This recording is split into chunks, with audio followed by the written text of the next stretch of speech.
Welcome again. In this lecture, we will show that the transformation matrix exists. When controllable, we will present the concept of controllability. We will also present an example of an uncontrollable system.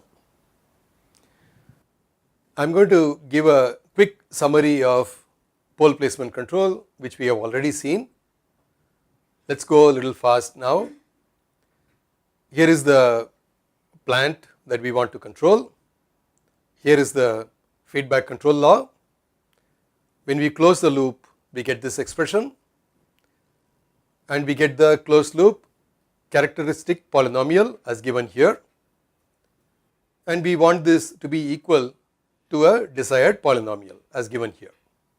Then we derived the Ackermann's formula when the system is in controller canonical form, because it is not possible to directly calculate from this K. Direct comparison of coefficients results in a difficult problem. We showed that if A and B are in controller canonical form, we can determine K to be the last row of a matrix alpha C of A. This alpha C is the same as this alpha C, only thing is this is evaluated at the matrix A. Generally the system is not in controller canonical form, but if this C matrix given here is non-singular, then there exists a matrix M such that A bar, B bar is in controller canonical form. For that we defined X bar with this equation where M is non-singular and constant.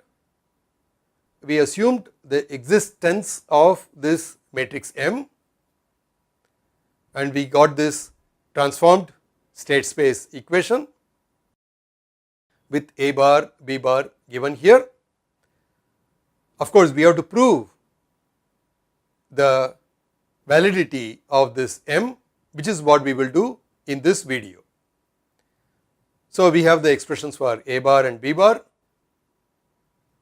and we got the controller law when things are in canonical form. We showed that the closed loop characteristic polynomials are the same in the original and in the transformed coordinates, and we got this K as given here, which is the last row of this matrix given here, C inverse into alpha C of A. So the whole derivation is based on this matrix capital M, which is non-singular and constant. We will now show that we can find this M. The condition is given here. We can get M inverse AM to be this matrix. M inverse B is this matrix. These are in controller canonical form if and only if the rank of C equals N. How do we show this? For this, we will let the jth column of M be Mj. In other words, M is M1, M2 all the way up to Mn. So let us write the top equation, that is this equation. Am equals, let us take this M inverse to the right hand side. So it will be M into this big matrix. So this equation is the same as this equation. Also B is equal to M into this vector, M into this unit vector, which is nothing but, here is M into this unit vector, which is nothing but M1. In other words, M1 equals B. So this is what we had in the previous slide. Let us equate the columns of the first equation. We obtain AM1 equals M1 into A1 with a minus sign plus M2 into this 1. Okay, there are two non-zero entries. these two will pick two non-zero entries, we get minus A1 M1 plus M2. Similarly, we get AM2 on the left hand side here, and when we multiply this column with this, we get minus A2 M1 plus M3 and so on. So on the right hand side we will always get two non-zero terms, on the left hand side we will have one term. So let us start with this in the next slide, and also recall M1 equals B, which we derived 2 slides ago. We obtain M1 equals B. Let us substitute for B into this. So M2 equals AM1 plus A1 M1, but M1 is B. So I get AB plus A1B. Similarly, M3 is obtained in terms of AM2 and A2 M1, AM2 and A2 M1, but M2 we already have the expression from here. So when I substitute, I get A squared B plus A1 into AB, because I have to multiply this by A, and then A2 B and so on. So I get this expression. So let me write all these equations in the next slide and write them in a matrix form. On the left hand side I have M1 through Mn. On the right hand side I get this matrix times this matrix. So we can easily check this to be correct. When I multiply this by the first column, I get B, so I get M1 equals B. What about the second equation? I have M2 on the left hand side. On the right hand side, when I multiply this into this, I get B into A1, which is here, and then AB into 1, which is here. So I get the second row also. Similarly, we can validate all the other rows as well, and we get this matrix to be non-singular. Why is this? Because we have ones in the diagonal and hence it is non-singular. Because it is non-singular, it is proved. We have shown that indeed there is a matrix M such that the assumption that we made is satisfied. So let us now take up the previously studied example. All this we have seen earlier. Now let us see whether we can use Ackermann's formula to arrive at this. In other words, we will start with A and B, and we will say that we want this particular closed loop eigenvalues, and we will use Ackermann's formula. We will see whether we can get K1 to be 0.5 and K2 to be 3.5. So here are the required eigenvalues. So let me calculate alpha c of z. The desired polynomial is calculated here. When I multiply this out, simplify, you will get this expression, easy for you to verify.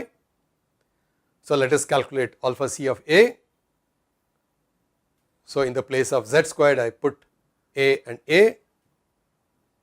and in the place of minus 0.5 z I put minus 0.5 into A plus 0.5 into identity matrix. So let me simplify this. When I multiply these two, I get this. When I multiply this out, I get this. Similarly, I get this. When I simplify this, I get this expression. So let us calculate script C, which is B and AB. B is 0, 1, and AB you can calculate to be 2, 3. So I can invert this. Script C inverse is given here.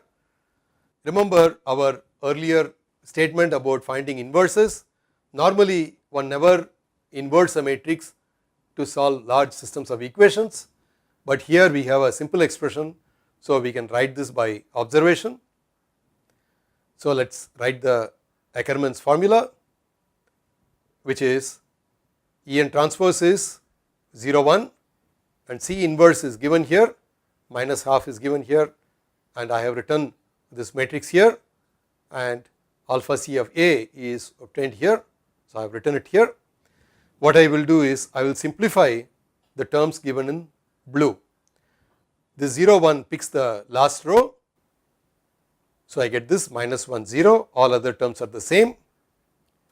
Now let us multiply these two, I get this 1 7, this minus sign is cancelled by this minus sign, I get 0.5 and 3.5, and this is identical to what we obtained in the previous slide.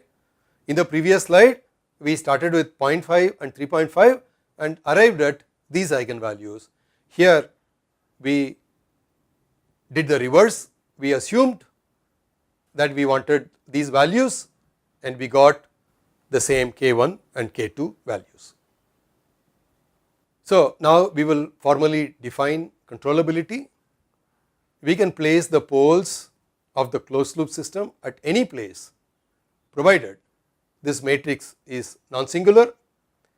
Equivalently, the system can be made arbitrarily fast by placing the poles at suitable locations. If this C, which is given by here, is non-singular, the system is said to be controllable.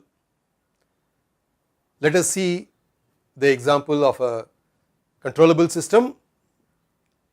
A, B are the same as what we had in the previous slide, and we calculated script C to be this, and script C is non-singular, and hence the system is controllable. Now let us take up an uncontrollable system. Here is an example. A, B are given here, so you can calculate script C to be 1 0 1 0. You can see the columns to be identical, and hence this C is singular, and hence this system is uncontrollable. So what is the physical meaning of this? Let us substitute in the state space expression. When I substitute for A, I put this 1 2 0 3, for B I put 1 0. Let us multiply out. We see that the control action U does not influence the second row at all. You can see that this 0 multiplies this U, so this is not present. So we have x2 of m plus 1 to be 3 times x2. So U does not affect x2 at all. Unfortunately, x2 is also unstable in this particular case. We say that the system is uncontrollable because this U does not affect, x1 also does not influence x2. In this particular case, x2 is unstable. To conclude, we presented the concepts of a controllable system. We also presented controllability. We derived the pole placement control law, assuming that there is a transformation matrix M. We demonstrated that there is such an M, but if you recall, this M does not appear in the control law at all. We derived this in the previous video. We also gave examples. With this, we have come to the end of this presentation. Thanks for joining. Goodbye.